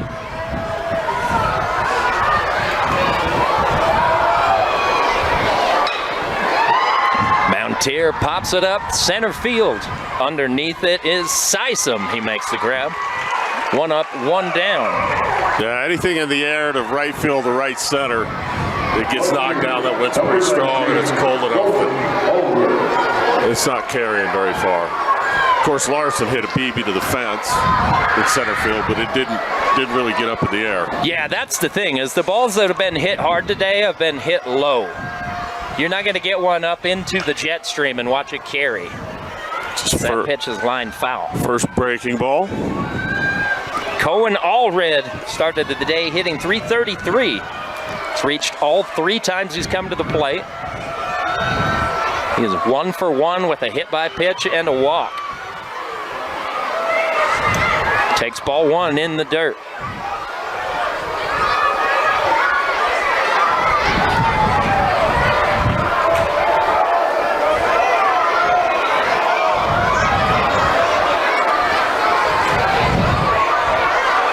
These kids are really familiar with each other. I'm sure Allred's faced Larson before, and probably 50 times in their lives growing up as neighbors and playing against each other at Super Leagues. Whether it be games or just in the cage. Bouncer back to Larson. Picks it up, flips it to first, 2 down. 5 pitches, 2 outs. That's what you want out of your closer. Riverton down to their final out, represented by Rocky Downs. Downs, the designated hitter. He's looking for his first base hit. Walked in his last at-bat, last plate appearance. Larson misses high. Might have been overthrowing that a bit. Yeah, that one got away a little bit. If we were in Durham, North Carolina, Bull would have mooed.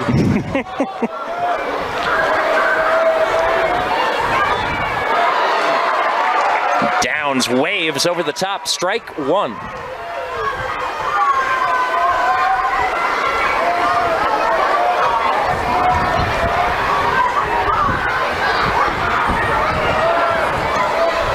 Bingham with 7 runs on 10 hits, 2 errors in the ball game. Riverton with 4 runs on 7 hits, 1 error. Here's the 2-1 to Downs. Fouled out of play.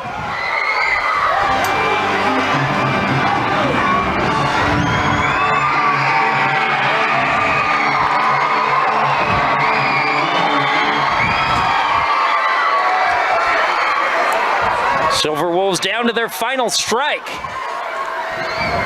Here's the pitch. Larson misses outside.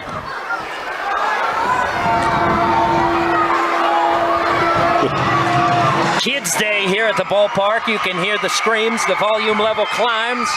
The payoff pitch. Tapper in front of the plate. Larson gets to it, throws to first. Not in time. Downs is going to be safe. I would imagine he'll get rewarded with a single on that play. It was going to be a really difficult play by Larson. Yeah, that ball's in no man's land, almost exactly halfway down the baseline. And then not only do you have to field it, but you've got to make the throw around the base runner. Yeah, that might be the most difficult part of that play, is that the base runner is directly in your line of throw. Yeah.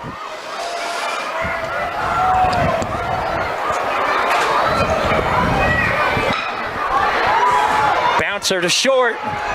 Up with it, flips to second. They get the lead runner. That'll do it. Bingham secures the win. They pull away. They win 7-4. Evening this 3-game series this week against the Riverton Silverwolves. What'd you see from this one today, Dave? Yeah, well, I'll tell you what, Porter Larson, player of the game, hit a couple of nukes, line drives to the fence, including the inside the park home run where he ran through the stop sign in the third and scored at home. So good win for Bingham. They need to break that 3-game streak. And, you know, both these teams are legitimate 6A contenders. Yeah, these are two teams that we're going to hear from again. The 6A high school baseball tournament at BYU Miller Park this year. The 5A tournament will be at Utah Valley, UCCU ballpark. But that's going to wrap it up for us here in Game 1 of today's high school baseball series. The Bingham Miners improved to 16-8, 11-6 in Region 2 play. The Riverton Silverwolves fall to 17-7, 13-4 in Region 2. I'm Brian Priest. He's Dave Harrison. We'll be back for the nightcap between the Skyline Eagles and the Viewmont Vikings. First pitch at 3 p.m. You're watching high school baseball on KSLSports.com.